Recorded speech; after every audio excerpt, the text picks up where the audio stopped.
Well, after 3 incredible episodes, we are given a deeper look at Los Polos Hermanos in one of the show's most audacious episodes yet.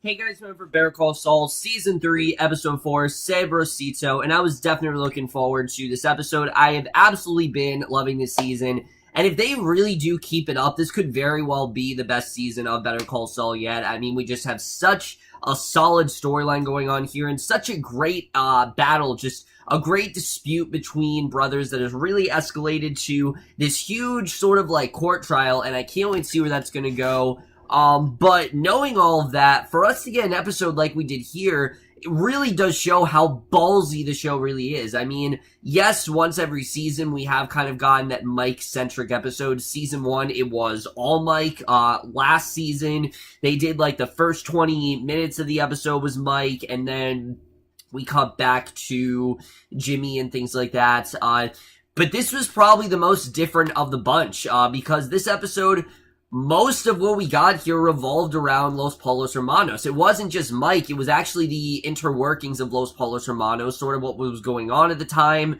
kind of like Gus's side of the story. While we did see Mike here, Gus was kind of the prominent, he kind of played the most prominent role in this episode, and I thought it was really smart what they did here, because this is another episode where we really didn't see Jimmy and Kim till much, much later, and I'm gonna get into that in a little bit.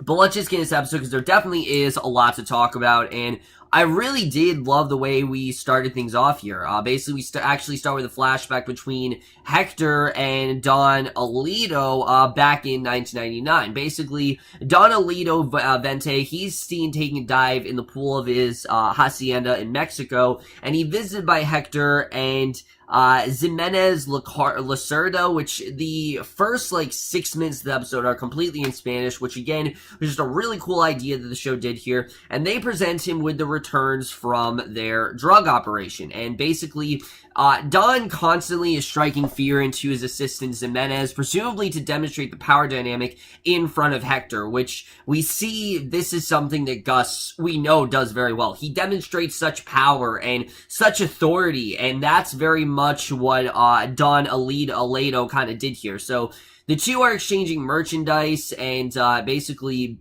this includes all kinds of things. There are a bunch of money rolls belted by rubber bands, and there's this mascot bobblehead from Hector's ice cream from business, which is actually nicknamed Sabrosito, which I thought made a lot of sense as to why this episode's called Sabrosito, because again, that's kind of the thing that is, that's what Don Alito had that helped him maintain control and things like that, and basically, this is from Hector's ice cream from business, which we know that's the truck that Mike keeps stealing, and soon afterwards, Juan Bolza arrives, and basically, this character, we see he arrives and he presents Don Alito with a Los Polos Hermanos t-shirt, as well as the returns from Gus's operation, which is a much larger amount, neatly packed in plastic wrapping. So clearly Gus has done a lot for him, and Don Alito teases Hector, who's visibly jealous at Gus having won the Don's favor over him. So not only do we see that, Gus very much to get a lot of his authoritative power from that of Don Alito, but we've also seen why this feud has really gone on. Kind of similar to Jimmy and Chuck, Gus is just better at what he does than Hector, and I really did like seeing why these two are at odds and why they are against each other. These two people that could be working together and probably would be better off if they were doing that, but because of the history that they have, obviously that just can't happen. And I did think this was a very solid way to start things off. I already was really into the episode, and I really did love the way that we really started this off, because obviously we knew there was a reason for the dispute between these two. This really gave us a look not only into why this happened, it also really made us sympathize with Hector. Hector really wanted this position. You could tell this was something that he really fought hard for, but Gus was just better at it than him, and that was something that Hector just couldn't really face, that Gus is just better at the job, and it really does show why these two are at odds still today. We then go back to the present where we see as he's watching the police raid Hector's ice cream store, Mike actually takes a moment to call Stacey to check in with her, and she actually informs him that her and Kaylee are doing great. She thanks him for moving them to a safe neighborhood and actually invites him for dinner. And again, I really did like this scene. This is a plotline that I always have been really into, but it also shows us how simple this really is. Everything that Mike is doing, he's doing to ensure that his daughter-in-law and his, and his granddaughter are in a safe area, and to make sure that they stay here and that everything is that make sure that they are safe where they are and that this is in fact a safe area for them. I really did like seeing that. Again, I love how much of a family first guy Mike really is, and it really does make us sympathize with what he's doing, because yeah, what Mike is doing is very wrong, but can you really blame him after everything that Kaylee and Stacey have been through? It makes sense why he is resorting to these kind of crazy matters that he has been. You can understand why he really is, doing this for them. So basically, later while watching a movie and sharing some ice cream, Stacey notices that Mike seems very anxious, and she doesn't really know why. We know very well why, because I think he knows very well that he's, under pressure and that he's not going to, I think he honestly is kind of scared of Gus. He knows what that can do to him, and I think he knows that he's not just going to keep winning. Eventually this is going to come to bite him in the ass, and he basically denies, but we know very well that that's true. We know that definitely he is definitely a little bit uncomfortable there. So I thought that was definitely a really well done scene. I really did like what we got with that. I thought that was all really well done. But we then see a character that I've been waiting to see for episodes now. We finally get to see Nacho in this season, which I was shocked that they never introduced him in this season till, this late into the season. It seems like every season Nacho's kind of been, he was in episode 3, I believe, of season 1, and then he was in like episode 2 of season 2, but it's taking us till episode 4 to get to him, and I forgot how much I like this character. We see Hector and Nacho, they walk into Los Pollos Hermanos, and they don't look like they're there to order chicken. We know very well that obviously they're there for a demanding reason, and because of us knowing the jealousy that Hector really does have for Gus, it really does heighten the tension here. You can tell very well what's going on, because basically they're behaving very menacingly towards the customers and staff, and he's helping himself to some soda, lighting a cigar. He's acting like he is, like this is Gus's house. Like he just went into Gus's house, and this is his own house where he can, take a cigar and everything. It doesn't charge him anything. He's just basically doing whatever he wants. And basically, we see the cashier assistant manager tries to help him out. He sneaks behind the counter while driving out customers, and it's clear that nobody can really do anything about it. And I got the sense that this is a routinal thing. Like, this happens basically all the time, and there's not really much that they can do about it. This is just a regular thing that Hector does, and while they love to do something, they know they can't, because, they can't really blame Hector after everything that Gus has done to him, after all the hatred that they have for each other, the jealousy that really is sparked here. You can tell that Hector, psychologically, is really not well, and he, I think, really does want Gus's position. So the fact that he literally pretends like he works there is a bit of a stretch, but it makes sense for a story like this. Especially because we know that Hector really did want to impress Don Aledo, and he only knows the reason why Gus has this job is because he's simply better than him, and I really did love the way this was done. And again, you can tell they can't really do anything about it. I thought that was definitely a very interesting scene, and again, I like seeing how much of a routinal thing this kind of is for them. Again, it's a really good setup here, and it really did give us more of a background into why Hector is the way he is. Once again, as Hector is continually causing a lot of problems, Gus once again is getting praised by the local fire department because he helped them bring a drug runner at the border. So again, you can see why Hector holds this jealousy, because Gus just seems to get praised for whatever he does. Something as simple as helping them bring in this drug runner. When he hears about what's happening in his restaurant, he rushes back, sends his employees home. Obviously, he's really upset about, no one should get to do this to his restaurant, and basically, he demands that Gus transport his product. We see he sits down with Hector in his office, who's upset with his attempt to compromise him, and Gus tries to undercut Hector's business model, basically, because he wants it. You can tell he wants to work with Gus, and he wants to have his job, basically, because he lost his supply line. He feels that Gus should just transport him his product. Unfortunately, that's not the way this works, and we see after the three, he fires back claiming he's actually the cartel, while calling Gus his mule, like Gus is actually working for him, and he's the one who, kind of does everything. Gus reminds him of who their real boss really is. I mean, their real boss, truthfully, is Don Alito. That kind of is who their real boss is, but Hector tries to overrule him, which again, I think is kind of a regular thing, and Gus basically cleans up the restaurant. He seems very satisfied that his plan against Hector has worked perfectly. Like, he thinks everything's fine, because the 3 cartel members have left, and he thinks that he's now overridden them, but we know that's not the case. I mean, Hector's not just gonna leave. He's gonna try to fire back.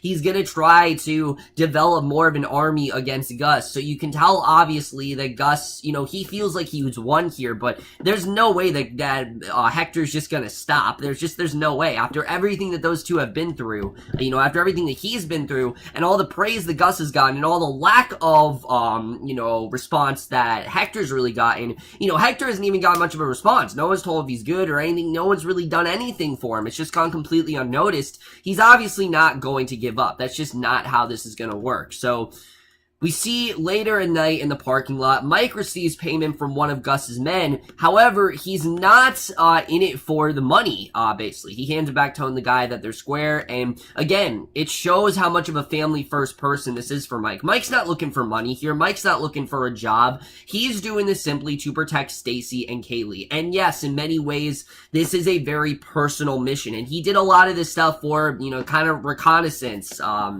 work. That is very much what he's been doing.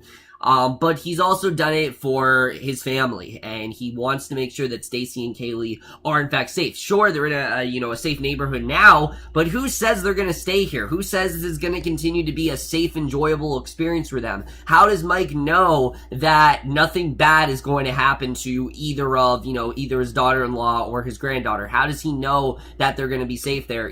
There's no guarantee that things are gonna go well for them. So I do like that Mike, again, he's sticking closely to his code of law. He knows very well what he wants, and he's not looking for a job. He's doing this for his family, and I like that it is that he is sticking to that. So I thought that was definitely very strong. But we see the next morning, Gus actually addresses his employees, and basically he issues an apology. One person asks who those men were, and he makes up this story.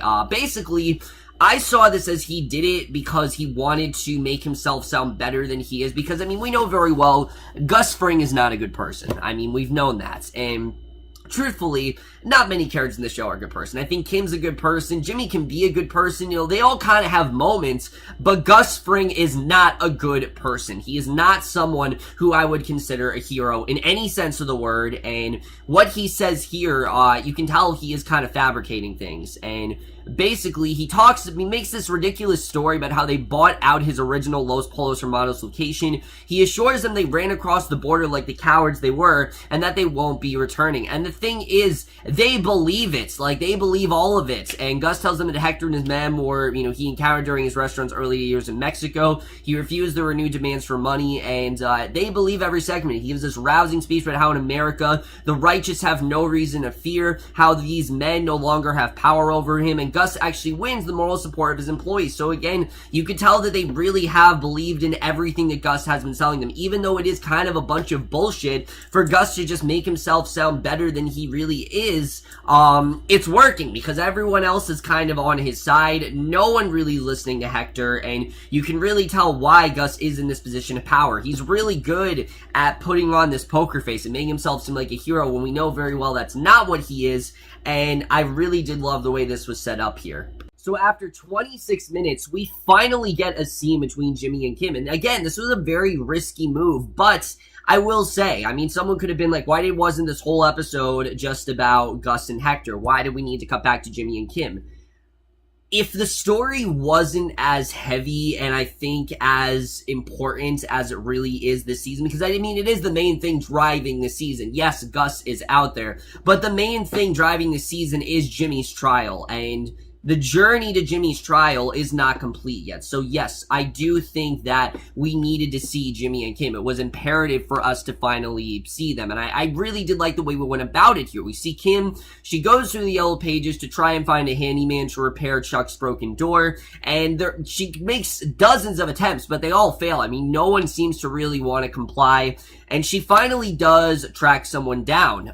It seems like maybe she finally got someone, and they learn that Chuck, he's going to be hiring someone to fix the door damaged by Jimmy's break-in. And after working her way through the phone book, she identifies the company that Chuck has made the appointment with, and pretending to be Chuck's assistant, she actually gets the repair company to cancel the appointment and passes the information on to Jimmy. So yeah, they find a way to actually cancel this because they're just not going to let Chuck have an actual repairman. They're going to basically give him a taste of his own medicine. Whether it be the mature thing to do or not, that's basically what they end up doing here. They kind of do it to get back at Chuck, and basically they decide that they're going to use Mike instead, because they can use Mike to their advantage, and Mike is exactly the opposite of what Chuck is going to want. He's not careful. I mean, he's good with what he does. Like, he can definitely use power tool, but he uses power tools, and that's the one thing that Chuck doesn't want him to do. So in kind of a darkly humorous scene, but also kind of a sad scene, because you know that Chuck obviously doesn't want this, we see Mike,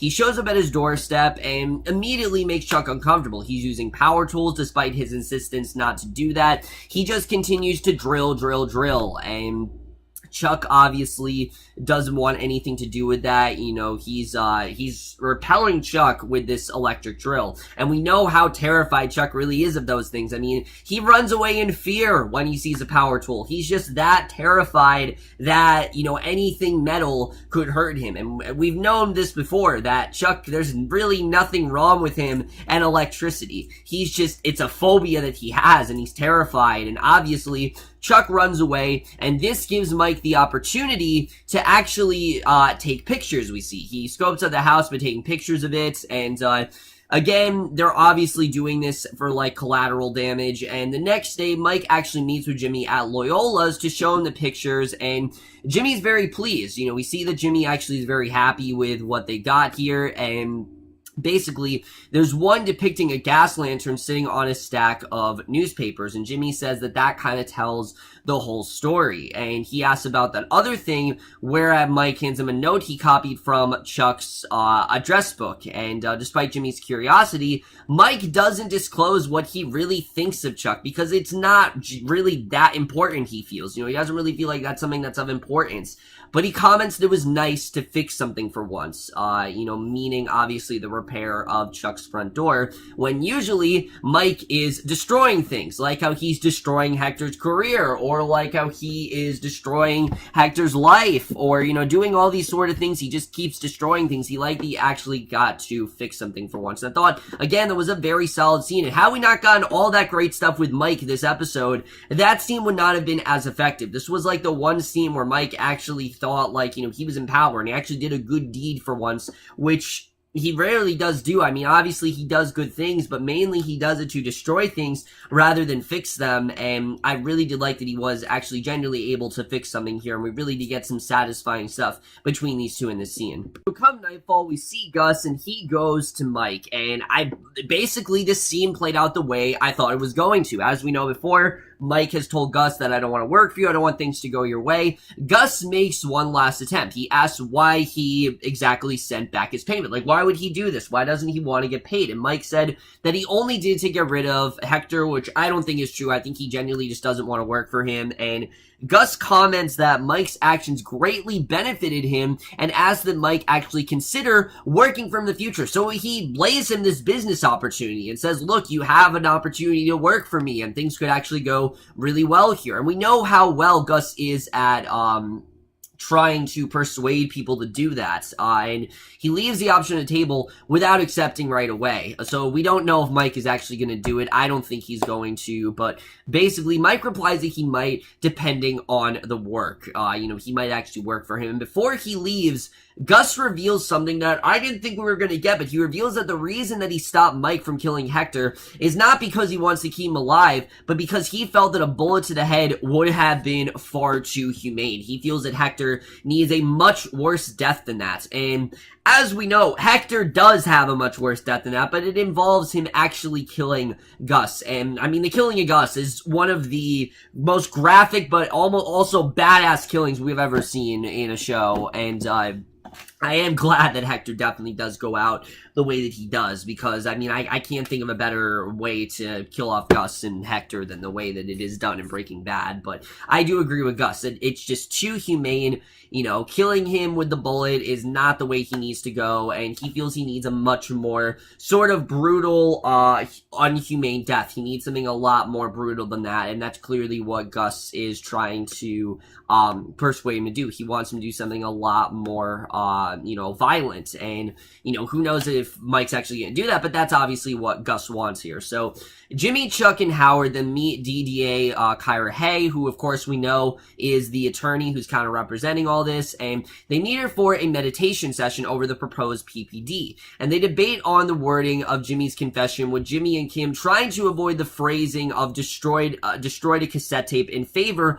of the more vague damaged property belonging to the victim, because that doesn't sound as bad. I mean, truthfully, yeah, he did destroy it, but it's also damaged property that did belong to Chuck, and basically, the settlement officer lays out Jimmy's conditions while strongly suggesting that he will be disbarred, and they also discuss the amount of restitution that Jimmy owes Chuck for the door, and on Chuck's insistence, the destroyed tape, after which Jimmy signs a check. However, before the deal is finalized, Hay insists that Jimmy apologize to Chuck for his actions, which I like seeing. I mean, again, this whole thing is over a decade-long dispute between the brothers, and this is something that's just been escalating throughout the show. So she basically tries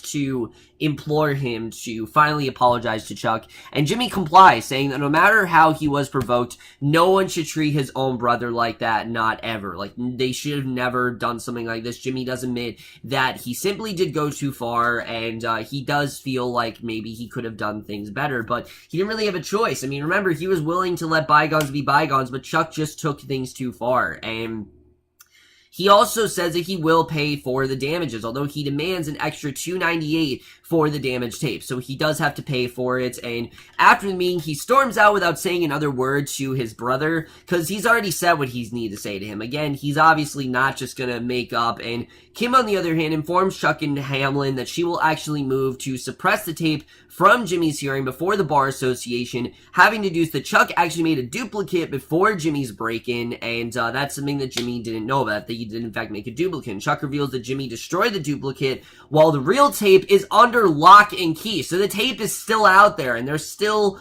ways that Chuck can play that tape in court, and I'm thinking that that's what's going to happen. We're going to hear Chuck try to play that tape, and it will, in fact, be played at the hearing. And I like that we found that tape is still out there. So, since the Bar Association's standard of proof is very lenient, that tape will, in fact, be played. So, Chuck is ensuring that he's going to make sure this goes his way, and basically, after pressing him, basically, that was all she needed to hear. That it's still out there, and she walks up to Jimmy and says, bingo, before they go off to scheme further, and we know very well what's going to happen here. I think Jimmy had an idea that tape was out there, and that is the way this episode comes to an end. Really great stuff overall, but let's just get into this episode and where it's going to take us into the rest of the season. So, wow, I mean, there really is a lot to think about after this episode, but I have to say that I really do want to applaud the writers for really going in this direction with this episode. I mean, this episode could have easily been you could have had the Jimmy and Kim stuff sprinkled throughout the episode, but I thought the choice to devote most of the first half to the whole feud between Gus and Hector and really showing why things are the way they are and why they have this seething tension between each other and kind of parallel that to that of Jimmy and Chuck, again, really shows how great the writers are with these sort of stories. I mean, that's something they've always done with Mike and Jimmy, is parallel how similar those two actions are. But we also see that's very similar to that of Hector and Gus, with Hector representing Chuck, and Gus very well representing Jimmy. And Gus and Jimmy, there are a lot of similar qualities to those two. The way that Gus is able to get basically anyone, on his side. He's very able to do that. He's good at recruitment skills. He's good at trying to make things go his way, and he is incessant on things going his way. And even if people tell him not to do something, he will do it on his own terms. And I definitely did like seeing that with Gus in the way that he is so approachable in that way, and everyone kind of believes what he says. And truthfully, yes, there is part of Gus's story that's true. Obviously, there's the whole thing about the Juarez cartel and his plan to like not be controlled by them, because he's been controlled by them this whole time. I didn't know about this, but Don Alito was in fact in Breaking Bad, and he actually is killed later in Breaking Bad. Probably, I'm assuming it's because Gus wants to get away from that cartel, and he feels that's the only way to get away from them. But I really got into that story, I have to say. Not even watching Breaking Bad, they did such a good job of setting up that story and setting up this feud that Hector was just never as appreciated as Gus. I mean, no one really gave him credit for anything. And yes, in the beginning, there were things that they praised Hector for, but once they realized that Gus had done a much better job at giving the money and just had a much larger sum, then Gus was treated like Jesus, essentially, and they thought like Gus was just the best person to do this job, and Hector unfortunately just wasn't as good. And it really did help us sympathize with someone like Hector, who, I mean, it's hard to do. Hector, again, this is the person that made a threat to Mike's family. Why should we be sympathizing with him? Because it makes that story so much more damn compelling, and that's something the writers know how to do. I've said it before, and I'll say it again, Better Call Saul doesn't exactly have a villain. I mean, you can say that Jimmy is the villain of Chuck's story, which in many ways he is, and you can say you can sympathize with Chuck. Chuck is a character that, really, for every character, you could say that there is a certain villain, and that's something that Better Call Saul just does so well, is that they make you sympathize with these characters that you really shouldn't. Hamlin's the only character that I could think of that the show really hasn't done a ton with in terms of sympathizing with him. He just kind of is the dick attorney, and he works in that role. I mean, definitely that's what Hamlin is, and I think he works very well in that role. Let's talk about the way that if Mike is really going to take this offer from Gus, because Gus is really going out of his way to make sure that Mike does take this offer, almost making it seem like he wants it, like this is a good thing for you, like I want you to have this job, and it's something that will benefit you. And we know this is something that Mike has wanted. He's wanted a job. But I don't think he wants to take it from Gus, and I don't think he wants to take orders from Gus. He wants to do things on his own terms, and that's something I think is very interesting, especially the line when he says to Jimmy, finally I'm fixing something, and I finally feel like I'm actually, fixing something rather than destroying it. That's kind of what he does. He destroys his life for the sacrifice of, for the safety of others, and I think he very well does know that. So I thought, again, that line there was just something so chilling and something so right about that line. So I'm definitely interested in seeing if he actually does take this job from Gus, if it actually does work out for him, but we'll have to see the way that all goes down. And then the trial. The trial is definitely going to play out in the next episode, and I can't wait to see the way that does go. Jimmy and Kim really do seem like they have this evidence where they will win this trial, and Chuck, unfortunately, I think he thinks he's going to win, but I don't think it's going to happen. But we also know that Chuck doesn't want the charge to be as bad. And I do like that Jimmy, in a sense, apologized to Chuck, but let's face it, their relationship's never going to be the same again. I mean, there's just too much damage there for the relationship to ever go back to the way that it really was. And I just don't think they're really ever going to get to that place. I wish I could say they are, but I just don't think that's really going to happen. Overall, guys, this was without a doubt the best episode this season. I really did love the way this episode was done. Again, just the choice in general to really have this entire episode, the first half really being focused on Los Polos Hermanos, and then eventually getting more into the Jimmy and Kim story, really did heighten the tension and really did make me much more into the story than I could have been. This was by far the best episode this season, and I'm definitely going to give Better Call Saul Season 3, Episode 4, Sabrosito, a 4.75 out of 5, or an A.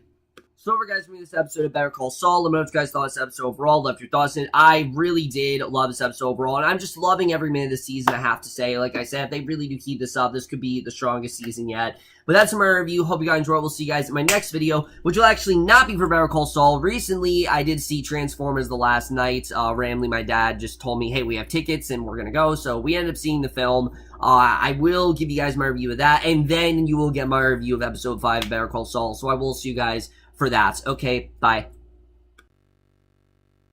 You want to tell the world you're in love with a girl named Fran? So you find an overpass and you say it with a spray paint can. Blue lights start a blinking, those handcuffs click. You know who to call, and you better call quick. Saul, Saul, you better call Saul. He'll fight for your rights when your back's to the wall. Stick it to the man, justice for all. You better go.